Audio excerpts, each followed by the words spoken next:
তোমরা যারা এবারে honours second year compulsory English পরীক্ষা দিবা, তো তোমাদের জন্য আজকের এই ক্লাসটি। আমি আজকের ক্লাসে যে বিষয়টি দেখাবো এটি হচ্ছে সেন্টেন্স কারেকশনস। দেখো, সেন্টেন্স কারেকশন একটা খুবই গুরুত্বপূর্ণ বিষয়, যেখানে তোমাদের 2 নম্বরে এই সেন্টেন্স কারেকশন তোমাদের থাকবে। এখানে ব্যাকরণগত কিছু ভুল দেওয়া থাকবে, সেই ভুলগুলো তোমাদেরকে সঠিক করে লিখতে হবে। দেখো, প্রত্যেকটি বাক্যই কিন্তু মনে হবে যে ঠিক ঠিক আছে, কিন্তু এখানে ব্যাকরণগত কিছু ভুল রয়েছে, সেই বিষয়গুলো তোমাদেরকে সঠিক করে লিখতে হবে। দেন তাহলে এখান থেকে তোমরা সঠিক নাম্বারটি ডাউন করতে পারবা। তো এই জন্য আমি আজকে সেন্টেন্স কারেকশনের উপর, যাতে করে তোমরা এই সেন্টেন্স কারেকশনে ফুল মার্কটা অর্জন করতে পারো। আর আমার পিডিএফ হ্যান্ডআউটটি যারা নিয়েছো তারাও এই ক্লাসটি করবা, কেননা এই ক্লাসের মাধ্যমেই আরো তোমরা কি ভালো রেজাল্ট করার দিকে অগ্রসর হবা। আর যারা পিডিএফ হ্যান্ডআউটটি নেও নাই, অবশ্যই পিডিএফ হ্যান্ডআউটটি নিবা। আর আমার ইউটিউবে ক্লাসগুলো কন্টিনিউ দিচ্ছি, ক্লাসগুলো যদি করো, তোমাদের কোনো প্রকার প্রাইভেট বা কোচিং করতে হবে না, একেবারে ফ্রিলি আমি দেখাচ্ছি। জাস্ট পিডিএফ হ্যান্ডআউটটি নিতে হবে, এতটুকু। আর তোমাদের ইউটিউবে যদি তোমরা কন্টিনিউ ক্লাসগুলো করো, এছাড়া আমি তোমাদেরকে লাইভ ক্লাসও দিব। লাইভ ক্লাস দেওয়ার চিন্তা ভাবনা করতেছি ইনশাআল্লাহ। লাইভ ক্লাসের মাধ্যমে কার কি প্রবলেম রয়েছে, যেহেতু আমি পিডিএফ হ্যান্ডআউটটি রেডি করেছি আর পিডিএফ হ্যান্ডআউটটি অনেকেই নিয়েছো, তো আমি লাইভ ক্লাসে তোমাদের কার কি সমস্যা সেগুলো আমি ডিটেলস দেখব, সে বিষয়ে ডিসকাস করব। তো আজকের ক্লাসে হচ্ছে সেন্টেন্স কারেকশনস, অর্থাৎ কারেকশনের প্রথম রুলস থেকে আমি আজকে শুরু করতে যাচ্ছি। তোমরা যারা নতুন, আমার চ্যানেলটিকে সাবস্ক্রাইব করে রাখবা, আর যারা ফেসবুক পেজ থেকে দেখতেছো, আমার পেজটিকে ফলো দিয়ে রাখবা, তোমাদের উপকার হবে ইনশাআল্লাহ। তো রুল নাম্বার 1 এ তোমাদেরকে স্বাগতম। তো রুল নাম্বার 1 এ দেখো, আমি এখানে তোমাদেরকে দিয়েছি যে গুরুত্বপূর্ণ বিষয়টি, সেটি হলো যে or, junior, senior, superior, inferior, preferable, anterior, exterior, posterior, prior. দেখো, এগুলো হচ্ছে মূলত ল্যাটিন শব্দ, ঠিক আছে। আর এগুলো হচ্ছে সেন্টেন্সে যখন থাকবে, তোমাদেরকে সেন্টেন্স কারেকশনের উত্তর করার সময় তোমাদেরকে দেখতে হবে যে এগুলো ডিগ্রি মিস্টেক রয়েছে, ঠিক আছে। এগুলো হচ্ছে ডিগ্রি মিস্টেক করে তোমাদেরকে দেয়, আর তোমাদেরকে মূলত অ্যান্সার করতে হয়, ঠিক আছে। তো তোমরা দেখবা যে এইগুলোর মধ্যে যদি ও আর থাকে, এই যে ও আর আমি প্রথমে দিয়েছি, অর অথবা আইওআর, অর অথবা আইওআর। দেখো, জুনিয়রের শেষে আইওআর আছে, সিনিয়র শেষে আইওআর আছে, সাপোরিয়র শেষে আইওআর আছে, ইনফেরিয়র শেষে আইওআর আছে।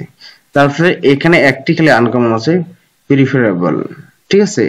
ইন্টেরিয়র, এক্সটেরিয়র, পোস্টেরিয়র, পিরিয়র, সবগুলো শেষে কিন্তু আই ও আর আছে। তো এখানে একটা জিনিস মনে রাখবা, যে যখন তোমরা কারেকশনের অ্যান্সার করবা, সেন্টেন্স কারেকশনের যখন তুমি অ্যান্সার করবা, তখন দেখবা যে আই ও আর আছে কিনা, ঠিক আছে। যদি থাকে তাহলে তোমাদেরকে বুঝতে হবে যে এটি ল্যাটিন কম্পারেটিভ শব্দ বা ওয়ার্ড, সুতরাং তোমাদেরকে এই ল্যাটিন কম্পারেটিভ শব্দ কখনো দেন বসে না, ঠিক আছে। আর এগুলো যদি থেকে বা সেই অর্থে বোঝায়, তখন কি হয় জানো, তখন দেন না বসে, তখন এই দেনের জায়গায় জাস্ট তোমাদেরকে টু বসাতে হয়, ঠিক আছে। তো দেখো, এই প্রত্যেকটি ওয়ার্ড নিয়ে আমি কিছু তোমাদেরকে এখানে সেন্টেন্স দিয়েছি। এই সেন্টেন্স গুলো কিন্তু পরীক্ষায় আসবে, ঠিক আছে। এই সেন্টেন্স যদি এই রুলস থেকে আসে ইনশাল্লাহ, তো এই সেন্টেন্স গুলোই যে কোনো একটি তোমাদের পরীক্ষা আসবে। কাজে এই সেন্টেন্স গুলো প্রত্যেকটি খুবই ইম্পর্টেন্ট। দেখো, আমি প্রথমে তোমাদেরকে দিয়েছি, এখানে ইনকারেক্ট হিসেবে থাকবে তোমাদের এক্সামে যদি এভাবে আসে, যে he is senior than me. দেখো, এখানে সিনিয়র কথা রয়েছে, আমি বলেছি কি সিনিয়রের পরে কখনো দেন বসে না, কখনো দেন বসে না, তখন কি বসে, সিনিয়রের পরে বসে টু। অর্থাৎ এই যে আমি ল্যাটিন কম্পারেটিভ ওয়ার্ড গুলো তোমাদেরকে দিয়েছি, এই ওয়ার্ড গুলোর পরে সর্বদা কি বসে, টু বসে, ঠিক আছে। টু বসে, কি বসে, টু বসে, মনে রাখবা, ল্যাটিন কম্পারেটিভ শব্দের পরে সর্বদা টু বসে। তো এখানে দেখো, এখানে দেন রয়েছে, তো এখানে দেন থাকলে দেনের জায়গায় জাস্ট টু বসাবো, বাকি সবকিছু ঠিক থাকবে। একেবারে ইজি একটা তোমাদের এটা রুলসটা, ঠিক আছে? জাস্ট এতটুকু মনে রাখবা। আর আমি এতগুলো ওয়ার্ড দিয়েছি, মানে সেন্টেন্স দিয়েছি কেন জানো? এই সেন্টেন্স গুলো আসবে, এই জন্য প্রত্যেকটি ওয়ার্ডেরই একটা করে আমি সেন্টেন্স তৈরি করে দিয়েছি, যেগুলো তোমাদের পরীক্ষায় আসবে বা বিগত সালে যেগুলো এসেছিল সবগুলো কিন্তু আমি তোমাদেরকে দেখিয়ে দিলাম। দেখো তোমরা এখানে দিনের জায়গায় কি বসাবা? জাস্ট খালি টু বসাবা। এই যে আমি কারেক্ট অ্যান্সার করে দিলাম। দিনের জায়গায় আমরা দিনটাকে উঠাই দিয়ে এখানে জাস্ট আমরা খালি টু বসাবো। এরপরে দেখো আরেকটি ইনকারেক্ট বাক্য হচ্ছে রহিম ইজ জুনিয়র দ্যান করিম। দেখো করিমের থেকে বা রহিমের থেকে করিম জুনিয়র। আবার এইভাবে দিতে পারে যে করিমের থেকে রহিম জুনিয়র, তার মানে থেকে অর্থে বোঝাচ্ছে। তো থেকে অর্থে বোঝাচ্ছে, তার মানে জুনিয়র কথাটা রয়েছে। আমি বলছি আই ও আর শব্দের শেষে যদি থাকে তাহলে অবশ্যই এরপরে দেন বসবে না। কেন বসবে না? দেখো এটি হচ্ছে ল্যাটিন কম্পারেটিভ শব্দ, তার মানে এটি ডিগ্রি মিস্টেক রয়েছে। তুমি অবশ্যই ডিগ্রি পড়েছো, তো যারা ডিগ্রি পড়েছো তারা অবশ্যই বিষয়টা আরো ভালোভাবে জানবে বুঝবে, ঠিক আছে? তো দেখো আমি এখানে টু বসাইলাম, অ্যান্সারটি হয়ে গেল। তা এখানে বেশি কিছু আছে? বেশি কিছুই নেই, জাস্ট খালি তোমাদের মনে রাখার জন্য আমি বেশি সেন্টেন্স গুলো প্র্যাকটিস করাচ্ছি, যাতে তোমাদের এই জিনিসটা মনে রাখে। দেখো এখানে man is superior than any animals. দেখো এখানে কি রয়েছে? সাপোরিয়ার রয়েছে, আর সাপোরিয়ার শেষে রয়েছে আই ও আর। তো আই ও আর থাকলে কি হয়? এটি ল্যাটিন কম্পারেটিভ শব্দ। তো ল্যাটিন যেহেতু কম্পারেটিভ শব্দ, এরপরে তো আমি বললাম যে কখনো দেন বসে না। এখানে কি বসবে? এখানে বসবে টু। একই ইজি অ্যান্সার হয়ে গেল, এখানে একেবারে ইজি অ্যান্সার হয়ে যায়। এরপরে দেখো I am senior then Zakir. Same answer, same question, খালি জাস্ট তোমাদের এই ওয়ার্ড গুলো মনে রাখলেই চলবে, ঠিক আছে? এখানে বেশি কিছু মাথা ঘামার কোনো নাই, জাস্ট একটু প্র্যাকটিস করবা, ঠিক আছে? আমি তোমাদেরকে অ্যানাউন্স করতেছি এর জন্য যে বিষয়টি প্র্যাকটিস করবা, কেননা practice man is a perfect man. মানে অনুশীলন একজন মানুষকে নিখুঁত করে তোলে, ঠিক আছে? তো অ্যান্সারটি হয়ে গেল, ঠিক আছে? তাহলে এখানে জাকির রয়েছে, তো এখানে দেখো I am senior then Zakir, তার মানে আমি জাকিরের চেয়ে বা থেকে কি সিনিয়র, ঠিক আছে? বা তার ঊর্ধ্বে। দেন এখানে দেন না বসে টু বসবে, ঠিক আছে? একে ইজি অ্যান্সার, জাস্ট একটু প্র্যাকটিস করো, প্র্যাকটিস করো রে ভাই, প্র্যাকটিস করলে ভালো মার্ক তুলতে পারবা, ঠিক আছে? This bread is superior. দেখো এখানে সাফরিয়ার শেষে আই ও আর, তাহলে এখানে আই ও আর যেহেতু আছে সেহেতু আমরা দেনটাকে ওটাই টু দিলাম, অ্যান্সার একেবারে ইজি, ঠিক আছে? এই হচ্ছে বিষয়গুলো একেবারে ইজি, জাস্ট যদি তোমরা প্র্যাকটিস করো। আমি তোমাদেরকে জাস্ট ফর্মুলা দেখাচ্ছি, ঠিক আছে? এখন মনে রাখা না রাখা তোমাদের ব্যাপার। যতটুকু তোমরা রিহার্সাল করবা, যতটুকু পড়বা, ততটুকুই কিন্তু তোমরা সফলতা পাবা পরীক্ষায়, ঠিক আছে? এই জন্য দেখো এখানে his latest work is inferior. Inferior, এই যে ফেরিয়ার, এখানে ইনফেরিয়র দিয়ে আমি একটা দিয়েছি, এই সেন্টেন্সটা আমার important. Then what he did before. Then এখানে কি রয়েছে? দেখো এখানে রয়েছে ইনফেরিয়র। সো ইনফেরিয়র পরে অবশ্যই দেন না বসে টু বসবে। তো আমরা এখানে দেনটা জাস্ট উঠাই দিব, দিয়ে এখানে টু যুক্ত করে দেবো, জাস্ট অ্যান্সার হয়ে যাবে, ঠিক আছে? আমি দেখো এরপর দিচ্ছি ডেট ইজ প্রিফারেবল। দেখো জাস্ট এখানে একটা ওয়ার্ড তোমরা মনে রাখবা, এটা হচ্ছে প্রিফারেবল, ঠিক আছে? এটা একটু জাস্ট ডিফেন্ড, তো এটি মনে রাখার কোনো ব্যাপারই না। এরপরে দেন না বসে টু বসাই দিবে, এনাফ, অ্যান্সার হয়ে গেল। তো আমরা এখানে টু বসাই দিব, clear?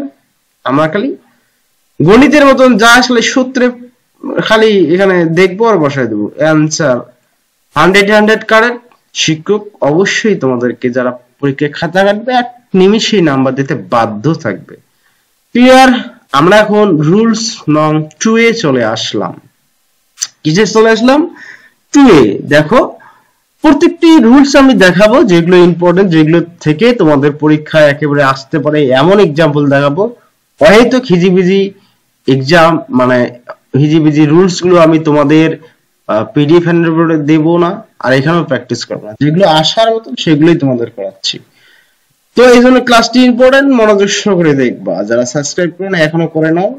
Discuss, sign, compress, reasonable, investigate. দেখো investigates, announce, describe, cash, reach, violent, order, command, interpret, reason. দেখো এই যে শব্দগুলো আমি দিলাম, এই শব্দগুলো তোমাদেরকে একটু ভালোভাবে রিডিং পড়তে হবে, ঠিক আছে? পড়লে অবশ্যই মনে থাকবে। ইত্যাদি ভার্ব বা শব্দের পরে প্রিপোজিশন বসে না। দেখো প্রিপোজিশনের ভুল ব্যাখ্যা, অর্থাৎ প্রিপোজিশন দিয়ে থাকবে এবং এই শব্দগুলো পরে কখনো প্রিপোজিশন বসে না, ঠিক আছে? এটাও খুবই ইম্পর্টেন্ট রুলস। তো এই রুলস দিয়ে তোমাদের পরীক্ষায় একটি সেন্টেন্স দিয়ে থাকে প্রায় পরীক্ষায়, তো এই জন্য মাস্ট ইম্পর্টেন্ট। এখানে বলা হচ্ছে the girls resemble her mother. দেখো এই যে রিসেম্বল কথাটা রয়েছে, সুতরাং এখানে যেহেতু এই কথাটি রয়েছে, তাহলে আমরা এখানে কিন্তু একটা প্রিপোজিশন ছিল, আমি এটা ক্লোজ করে দিয়েছি, টু ছিল।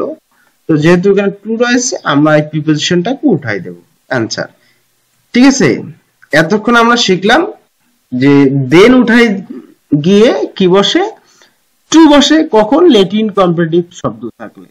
এখন আমরা দেখব এই যে শব্দগুলো রয়েছে, discuss, sign, compress, reasonable, investigate, announce, describe, cash, rid, violate, order, command, interpret, resign.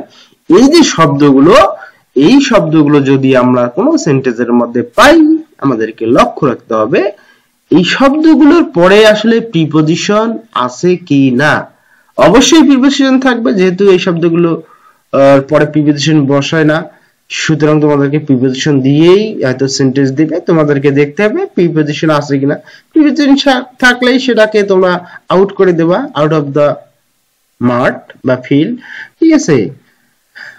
দেন অ্যানসার তোমাদের কারেক্ট, এখানে টুটা উঠাই দিবা, অ্যানসার কারেক্ট, ঠিক আছে? এতটুকু মনে রাখলে হবে। তাহলে এরপরে আছে কি রিজাইন। দেখো resign from the post, he resign from the post, ঠিক আছে? তো এখানে তো ফ্রম বসবেই না, কারণ রিজাইনের পর কখনো প্রিপোজিশন বসে না, তাহলে ফ্রমটা উঠাই দিতে হবে। একেবারে এক কথায় এখানে রিজাইন তার মানে পাস্ট রয়েছে, ঠিক আছে? মনে রাখতে হবে, এটা কিন্তু verb. He resigned the post, he resigned directly বলতেছে, হি রিজাইন্ড দ্য পোস্ট, রাইট? এবার mister Ali has resigned his post, ওই সেম ভাবে অ্যানসার সেম ভাবে করতে হয়। এখানে mister Ali has from his post, এখানে সম্ভবত প্রিপোজিশন ছিল, প্রিপোজিশনটা আমরা উঠাই দিয়েছি, এটাই অ্যানসার হবে, যেহেতু প্রিপোজিশন নাই, অ্যানসার কারেক্ট।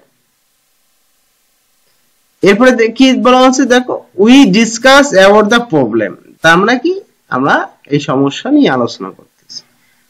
তাহলে আমরা এই সমস্যাটা নিয়ে আলোচনা করতেছি, তাহলে অ্যাবাউট মানে কি ব্যাপার, ঠিক আছে? এই ব্যাপারে আর এটা প্রয়োজন হয় না, যেহেতু আমরা সমস্যা নিয়ে আলোচনা করতেছি, সুতরাং এই অ্যাবাউট হতে প্রিপোজিশনটার কোনো দরকারই হয় না। তো প্রিপোজিশন ছাড়াই আমাদের বাক্যটা কারেক্ট। তো প্রিপোজিশন ছাড়া যেহেতু বাক্যটা কারেক্ট, তো আমরা প্রিপোজিশনটা উঠাই দেই, তাহলে আমাদের আনসার যেহেতু কারেক্ট হচ্ছে, প্রিপোজিশনটা আমাদের উঠাই দেওয়া লাগবে। কি বুঝতেছো নাকি বুঝতেছো না, কমেন্টস করে জানিও, কেমন? আচ্ছা এরপরে আসি, they will discuss about the matter. ওই যে কিছুক্ষণ আগে প্রবলেম, এখন আসতেছে ম্যাটার, মানে ম্যাটার মানে কি ব্যাপার, আর অ্যাবাউট মানে সম্বন্ধে, মানে ওই সম্বন্ধে, ব্যাপারটা সম্বন্ধে, এতটুকু। ব্যাপার সম্বন্ধে তো দরকারই হয় না, এখানে অ্যাবাউটটা আমরা উঠাই দেব, ঠিক আছে? যেহেতু ওখানে ডিসকাস কথাটা বলতেছি, আমরা তো ডিসকাস করতেছি, ম্যাটার মানে ব্যাপার, এই ব্যাপারে আমরা ডিসকাস বা আলোচনা করতেছি, এতটুকু জাস্ট। এখানে অ্যাবাউট কথাটা উঠাই দিতে হবে, কারণ অ্যাবাউটটা হচ্ছে একটা প্রিপোজিশনস। আচ্ছা এরপর আসি, এখানে বলছে he entered into the room, entered into the room, যে ইনটুটা কখন ব্যবহার হয় জানো? যে একটা রুমের মধ্যে আমরা ঢুকতেছি বা ঢুকে ঢুকে অবস্থায়, তখনই কিন্তু আমরা ইনটু মূলত প্রিপোজিশন হিসেবে ব্যবহার করি। কিন্তু এখানে যেহেতু বলা আছে হি এন্টার্ড, মানে পাস্টে রয়েছে, সুতরাং পাস্ট মনে থাকলো এই আমাদের ইনটুটা ব্যবহার করার কোনো প্রয়োজন নেই। ইনটুটা ছাড়াই কিন্তু বাক্যটা কারেক্ট হয়ে যায়। তো আমাদের এটু মনে রাখবা যে এই এন্টার্ড কথাটা রয়েছে, সুতরাং আর আমাদের ইনটু কথাটা ব্যবহারের কোনো দরকারই নেই, তাতেই আমাদের বাক্যটা কারেক্ট।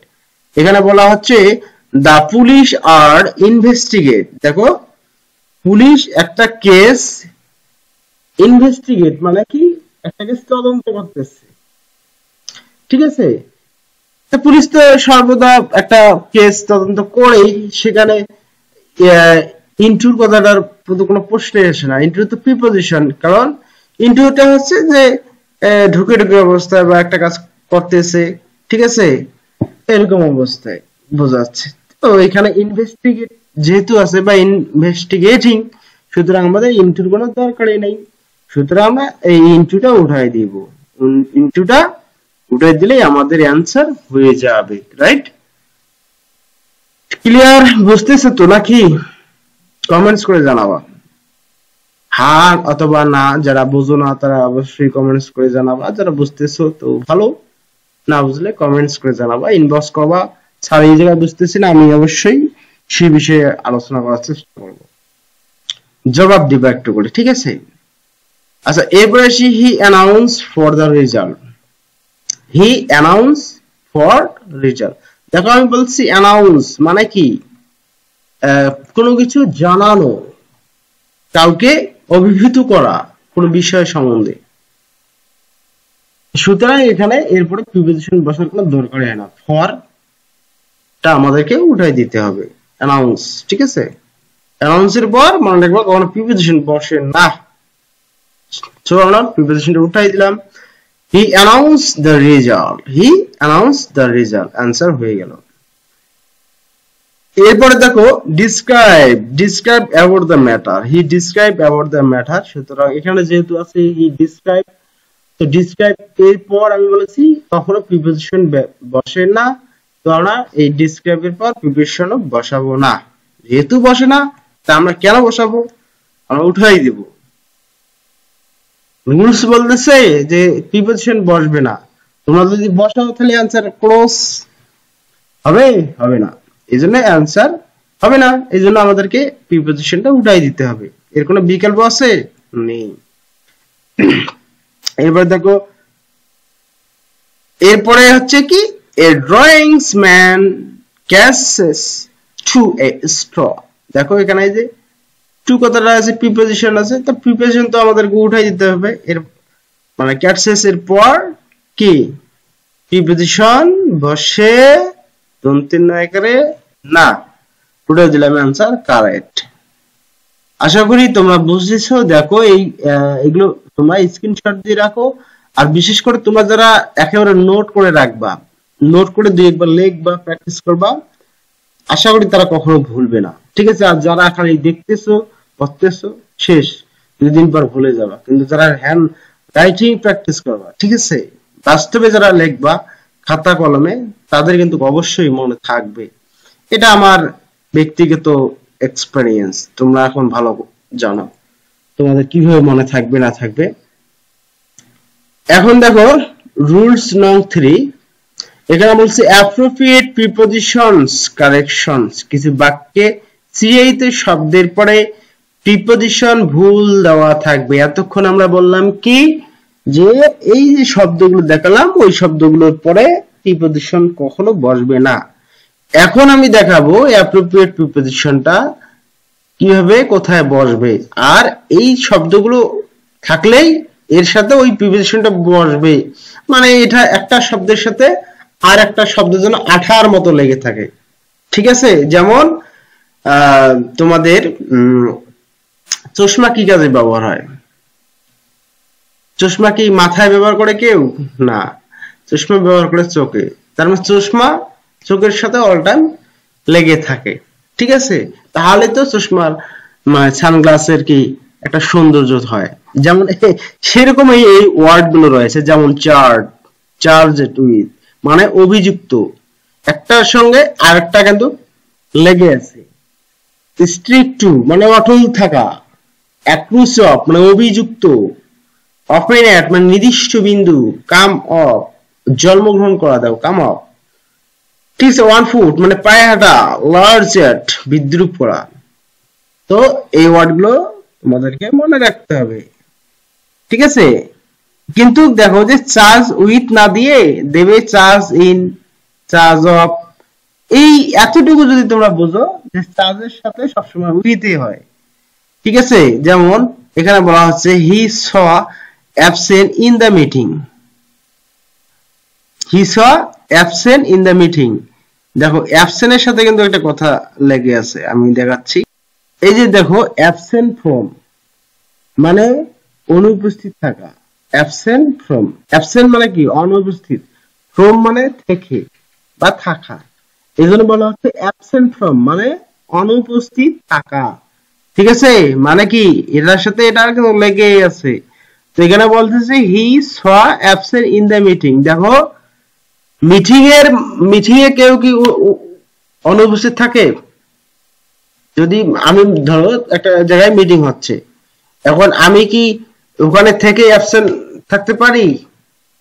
না, আমি মিটিং এ অংশগ্রহণ করিই নাই, এই জন্য আমি মিটিং থেকে কি অ্যাবসেন্ট করতেছি, আমি মিটিং এ যাই নাই, ঠিক আছে। এই জন্যই তো আমি এখানে অ্যাবসেন্ট রয়েছি। কিন্তু আমি মিটিং এ থেকে, ইন মানে কি, ইন মানে মধ্যে, তার মানে মিটিং এর মধ্যে, আমি মিটিং এর মধ্যে থেকে কি অনুপস্থিত থাকতে পারি? না, এই জন্য বলা হচ্ছে এখানে সঠিক প্রিপোজিশন হবে ফ্রম, বুঝতেছো? এখানে সঠিক প্রিপোজিশনটা কি হবে? ফ্রম হবে। কেন? এখানে ইন বলা হচ্ছে, আমি একটু তোমাদেরকে বোঝাচ্ছি। দেখো মনে করো যে মিটিং এ থাকা মানে হচ্ছে কি, ইন মানে মিটিং এর মধ্যে আছি, কিন্তু মিটিং এ অ্যাবসেন্ট, এখানে বলা হচ্ছে অ্যাবসেন্ট, তো অ্যাবসেন্ট এর সাথে সর্বদা ফ্রম হবে। কথাটা ক্লিয়ার? আমি মনে হয় বুঝাতে পেরেছি। তো তোমরা অবশ্যই এখানে কি করবা, ফ্রম কথাটা জুড়ে দেবা, হয়ে যাবে। আমরা এখানে কি বসাবো? ফ্রম।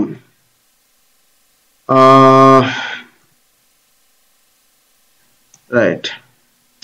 আচ্ছা এরপরে আসি, do not lunch out the door. এই যে লাঞ্চ আছে, আর দেখো লাঞ্চ আউট মানে হচ্ছে বিদ্রুপ করা, ঠিক আছে, হচ্ছে বিদ্রুপ করা, ঠিক আছে, মনে রাখবা সবসময় এটা হচ্ছে বিদ্রুপ করা। তো আমরা এর শেষে কি বসাবো? অবশ্যই অ্যাড বসাবো। এখানে আউট আছে, তো আমরা এখানে অ্যাড বসাবো। এখানে আমরা কি বসাবো? অ্যাড বসাবো। আমাদের এখানে বানানটাই সম্ভবত ভুল আছে, আমরা একটু কারেক্ট করে নেই। এরপরে দেখো হি ওয়াজ অ্যাকিউজ ফর মার্ডার। দেখ অ্যাকিউজ ফর মার্ডার হচ্ছে মানে অভিযুক্ত করা, তো অ্যাকিউজ ফর মার্ডার হবে না, অ্যাকিউজ অফ হবে, ঠিক আছে, এখানে হবে অফ। তো এখানে আমরা কি করে দিতে পারি? অফ করে দেব প্রিপোজিশন। এতটুকু করে দেখলে ইনশাআল্লাহ তোমরা পেয়ে যাবা, ঠিক আছে। আচ্ছা এরপর আছে the air was chart of manage, ঠিক আছে। দেখো এই যে অফ রয়েছে, তো এখানে চার্জ উইথ হবে, চার্জড উইথ হবে, ঠিক আছে, অফ না হয়ে এখানে উইথ হবে, চার্জড মানে অভিযুক্ত, ঠিক আছে। আচ্ছা এগুলো আমরা করলাম মোটামুটি। আচ্ছা এরপরে 4 নম্বর রুলসে আসি। 4 নম্বর রুলসে বলতেছে কোন বাক্যে never, hard, never, seldom, snow, none, rarely, barely, secondly. দেখো এগুলো হচ্ছে কি মানে নেগেটিভ শব্দ, এই ওয়ার্ডগুলো হচ্ছে নেগেটিভ শব্দ। আর এগুলো যদি থাকে তাহলে ডাবল নট কখনো বসে না। একবার না আছে আবার যদি না থাকে সেটা কেমন হয় না, এই জন্য নট থাকলে আর এই নটটাকে উঠাই দিতে হবে, কেননা এটা হচ্ছে ডাবল নেগেটিভ হয়ে যায়। যেমন এক্সাম্পল এখানে দেখো he does not never come here. দেখো নেভার মানে তো না বোঝাচ্ছে, তাহলে নটটার কোনো দরকার আছে? কেন নটটা দিল? এজন্য নটটাকে তুলি ফেল দাও, ঠিক আছে, তুলি ফালাই দাও। যে এখানে তো নট আছে, তা আমরা আবার কেন নট ব্যবহার করব? এখানে তো নট আছে, তাহলে আমরা আবার কেন নট ব্যবহার করব, নেভার দিয়ে আমাদের হয়ে যাচ্ছে। তো এখানে দেখো we do not heart liver, ঠিক আছে, সি দেম। দেখো এখানে তো এই যে নেগেটিভ কথাটা রয়েছে, তো এখানে কোনো নটের দরকার আছে আমাদের? নটটা আমরা তুলি দিলাম। কেন তারা নট দিল? তারা ভুল করে দিয়েছে, আমরা সঠিক করে দিলাম, বুঝতে হবে। এখানে I did not see no one in the shop. দেখো এখানে বলতেছে I did not see no, তো এখানে যেহেতু নো রয়েছে তাহলে ডিড নট কথাটার কোনো দরকার আছে? তাহলে এখানে কি হবে, আই সি নো ওয়ান, তাই ডিড নট কথাটার কোনো দরকারই নেই। ঠিক আছে, এই হচ্ছে বিষয়। এখানে দেখো সিরিয়াসলি, দেখো hard he come then I started running. তো দেখো এখানে সিরিয়াসলি রয়েছে, hard he come then I started running. তো এখানে নট, এই হচ্ছে বিষয়। এতটুকু তোমরা যদি বুঝেছো ধন্যবাদ, আর যদি না বুঝো আমাকে কমেন্টস করে জানাও অথবা ইনবক্স করো, যেটাই করো আমার সাথে যোগাযোগ করলে আমি আবার বুঝাই দেবো। এই বিষয়ে কোনো ডাউট নেই। যারা নতুন আমার চ্যানেলটিকে সাবস্ক্রাইব করবা, ঠিক আছে। আর যারা পিডিএফ ভ্যালিডিটি নিতে চাও আমার স্ক্রিনে দেওয়া নাম্বারে যোগাযোগ করবা অথবা লানিত রবি ফেসবুক পেজে ইনবক্স করলেই হবে, ঠিক আছে। যারা নিতে চাও দ্রুত 250 টাকা, তো 250 টাকা সর্বোচ্চ দাম এবং সর্বনিম্ন সর্বোচ্চ যেটাই বলো ফিক্সড রেট, কোনো দামাদামি নয়। যারা নিতে চাও অর্ডার করতে বলো। ধন্যবাদ।